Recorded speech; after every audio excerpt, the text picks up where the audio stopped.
लोग जो परिवार पे हमला कर रहे हैं, तो ये डर के कहीं ना कहीं ये डर है, कहीं ना कहीं कोई बात है जिसकी वजह से लगातार ये लोग परिवारवाद पे हमला कर रहे हैं। ये सरकार लोकतंत्र को पूरी तरह से ध्वस्त करना चाहती है देश में। तो कहीं ना कहीं डर की वजह से, जो आप डर का आपने शब्द का प्रयोग किया है, तो इन्हें मुझे लगता है कि खतरे की घंटी लगती है परिवार की। जिन लोगों को अपने खुद का परिवारवाद नजर नहीं आता है, वो दोगली बातें ना करें। मैं समझती हूँ जब जब ये चुनाव आते हैं तो इस तरह की भाषा इन लोग की बदलती है और ये एक डिवाइसिव पॉलिटिक्स खेलना चाह रहे हैं। लेकिन आज जहाँ रोजगार नहीं है तो किसी के पास रोजगार नहीं है, आज जहाँ महंगाई नहीं है तो किसी के पास महंगाई नहीं है, अगर किसानों को एमएसपी नहीं मिल पा रहा है तो किसी को एमएसपी नहीं मिल पा रहा है। तो ये चुनाव बदलाव परिवर्तन का चुनाव है और इसमें सभी वर्ग और सभी समाज के लोग परिवर्तन की इच्छा रख रहे हैं और इस बार परिवर्तन होकर रहेगा। मैम, कांग्रेस जिस तरीके से आपके साथ है और बड़ी पार्टी है, लेकिन उसके नेता जब अमेठी से रायबरेली जाते हैं तो पीएम मोदी खुद हमला कर रहे हैं कि डरो मत, भागो मत।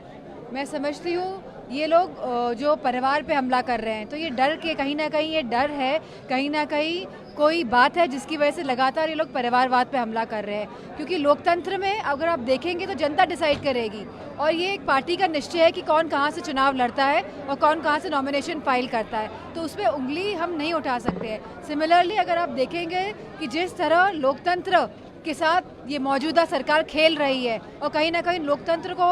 नुकसान पहुंचाने की कोशिश कर रही है, और जहां हमने देखा है पिछले कई सालों से कि लोगों को शांतिपूर्ण ढंग से आंदोलन तक नहीं करने दे रही है सरकार, तो बताइए हमारे लोकतंत्र, हमारे संविधान में लिखी गई है कि आप शांतिपूर्ण तरीके से आप आंदोलन कर सकते हैं। तो मैं समझती हूँ ये सरकार लोकतंत्र को पूरी तरह से ध्वस्त करना चाहती है देश में। बीजेपी लगातार सपा पर भी परिवारवाद का आरोप लगाती है कि सपा परिवारवाद करती है। मैं समझती हूँ कहीं ना कहीं डर की वजह से, जो आप डर का आपने शब्द का प्रयोग किया है, तो इन्हें मुझे लगता है कि खतरे की घंटी लगती है परिवार। क्योंकि जहाँ ये खुद सभी परिवारों के साथ सभी प्रदेशों में